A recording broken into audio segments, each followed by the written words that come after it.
శుక్లాంబరధరం విష్ణుం శశివర్ణం చతుర్భుజం ప్రసన్నవదనం ధ్యాయేత్ సర్వవిఘ్నోపశాంతయే. కొంతసేపటికి సేద తీరి కువలయాసుని గుణగణాలు తలుచుకొనుచో మిక్కిలి దుఃఖించినారు. కువలయాసుని యొక్క భార్య మదాలస తాళకేతువు చెప్పిన వార్త విని తన భర్త యొక్క కంఠాభరణాన్ని చూసినదై భర్త నిజంగా చనిపోయినాడని తలచినటువంటిదై దుఃఖితై నిలవలేక తాను కూడా ప్రాణత్యాగం చేసింది. పురజనులందరూ ఆ దంపతుల యొక్క దురవస్థకు మిక్కిలి తల్లడిల్లినారు. రాజేంద్రుడు కువలయాసుని యొక్క మరణవార్త విని చనిపోయిన మదాలసను చూసి మిక్కిలి విచారించి కొంతసేపటికి తెప్పరిల్లి పురజనులను దుఃఖించవద్దని కోరుతూ ఊరడిస్తూ ఓదారుస్తూ, నా కుమారుడు బ్రాహ్మణుల నిమిత్తంగా ప్రాణాలు విడిచి స్వర్గానికి పోయినాడు.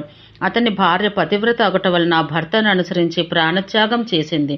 కాబట్టి పతివ్రతను గురించి దుఃఖించుట తగదు, న్యాయం కూడా కాదు. నా కోడలు వంటి పతివ్రత ఉభయ వంశాల వారిని ఉద్ధరించే పుణ్యాత్మురాలు కాబట్టి మనం విచారించడం మంచిది కాదని రాజేంద్రుడు ఆ దంపతులకు ఉత్తర క్రియలు కూడా నిర్వర్తించాడు. తాళకేతుడు నదీ గర్భం నుండి బయటకు వచ్చి కువలయాసుని చూసి, రాజకుమారా, నీ వల్ల నా కోరిక తీరింది.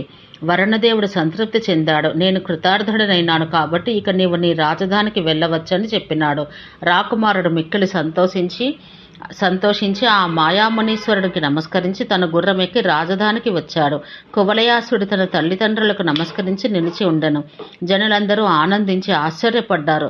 సంతోషంతో పురజనులందరూ అభినందించుకున్నారు.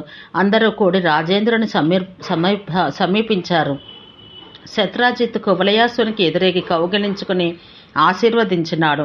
కువలయాసుడు పురజనులు తల్లిదండ్రులు ఇంతటి ఆశ్చర్యాన్ని ప్రకటిస్తుండగా వారితో ఏమిటసలు సంగతిని ఆరా తీయగా విషయమంతా తన తండ్రి వల్ల తెలుసుకుని భార్య మృతికి మిక్కిలి విచారిస్తూ సేద తీరి ఇట్లు పలికెను. రాజా, మదాలస నా మరణవార్త విని చనిపోతే ఆమె మరణవార్త విని నేను జీవించి ఉన్నాను. నా వంటి దుర్మార్గుడు, కఠిన హృదయుడు, అయోగ్యుడు ఎవ్వరూ ఉండబోరు. ఆ దైవం నాకు మరణం ప్రసాదించటలేదు అని అనేక విధాలుగా విచారించి భార్య మదాలసకు ఉత్తర క్రియలు చేసినాడు. తన కోసమే ప్రాణత్యాగం చేసిన భార్య నిమిత్తంగా మరొక కన్యను తిరిగి పెళ్లి చేసుకోకుండా అట్లే ఆమెను తలుచుకుంటూ కాలం గడుపుచుండెను. అటువంటి రాజపుత్రుని మేమెక్కడా చూడలేదు అని చెప్పగా అశ్వతరుడు విలాసంగా నవ్వి, కుమారులారా, మీ స్నేహితునికి నేను ఉపకారం చేయుదును. మదాలస నాకు పుత్రికగా పుట్టినట్లు తపం చేసి మీ స్నేహితునికి ఆనందం కలిగిస్తాను అని నిశ్చయించుకొని ఘోరమైన తపస్సుకు ఆ అశ్వతరుడు నడుం బిగించినాడు. సరస్వతీదేవి ఆ అశ్వతరుని యొక్క తపస్సుకు మెచ్చుకొని ప్రసన్నయ్యి ఉండగా అతడు ఆ అమ్మను అనేక రీతులుగా ప్రార్థించినాడు.